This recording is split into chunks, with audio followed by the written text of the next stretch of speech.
Assalamualaikum warahmatullahi wabarakatuh. Pada video kali ini saya akan menjelaskan mengenai analisis kualitatif senyawa organik skala mikro.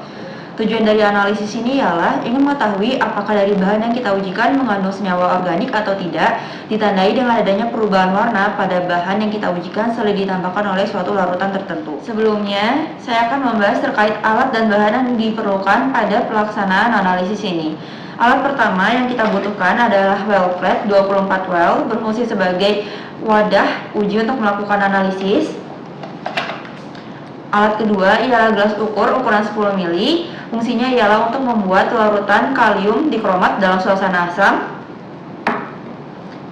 Yang ketiga, kita membutuhkan gelas beker sebagai wadah untuk memudahkan pengambilan larutan kalium dikromat dalam suasana asam. Untuk selanjutnya nanti kita pindahkan ke dalam well plate. Alat berikutnya ialah pipet tetes, berfungsi untuk mengambil larutan kalium dikromat dalam suasana asam pada gelas beker ke dalam well plate. Dan alat yang keempat adalah pengaduk. Pengaduk ini fungsinya ialah untuk mengaduk antara larutan kalium dikromat dan juga larutan H2SO4 yang akan kita gunakan untuk membuat suasana larutan kalium dikromat menjadi suasana asam. Untuk bahannya sendiri ada dua, yaitu bahan yang kita ujikan dan juga bahan untuk membuat larutan kalium dikromat dalam suasana asam. Untuk bahan ujinya sendiri di sini ada dua, ada larutan 2-propanol dan juga etanol. Sedangkan untuk membuat larutan kalium dikromat dalam suasana asam kita membutuhkan dua bahan, yaitu ada kalium dikromat 0,1 molar dan juga H2SO4 1 molar. Langkah pengerjaan untuk analisis ini yang pertama ialah menyiapkan alat dan bahan. Kemudian yang kedua, kita melakukan pembuatan larutan kalium dikromat dalam suasana asam, dimana kita siapkan terlebih dahulu gelas ukurnya.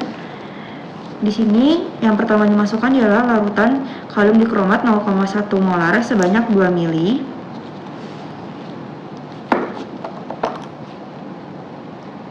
Bisa langsung ditambahkan sampai 2 mili. Setelah larutan kalium dikromat sebanyak 2 mili ditambahkan ke dalam gelas ukur, langkah selanjutnya ialah kita menambahkan larutan H2SO4 1 molar sebanyak 1 mili. Berarti dari 2 ini kita tambahkan sampai di angka 3. Setelah ditambahkan kalium dikromat dan juga H2SO4, selanjutnya kita lakukan pengadukan menggunakan batang pengaduk.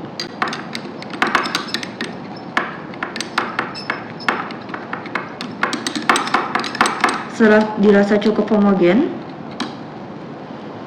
kita lakukan pemindahan larutan kalium dikromat dalam suasana asam ke dalam gelas beker.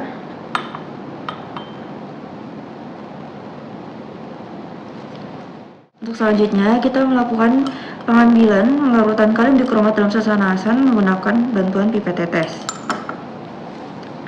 Kita buka well plate-nya dan kita akan memasukkan larutan kalium dikromat dalam suasana asam ke dalam well plate di kolom A1, A2, dan juga B1 sebanyak masing-masing 2 tetes.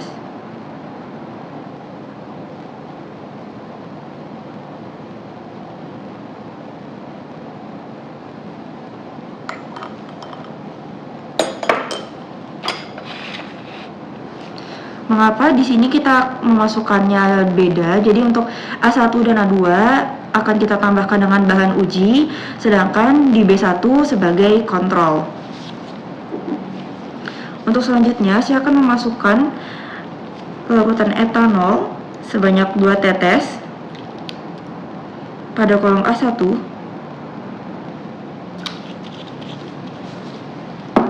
Dan saya akan menambahkan larutan 2-propanol sebanyak 2 tetes pada kolom A2.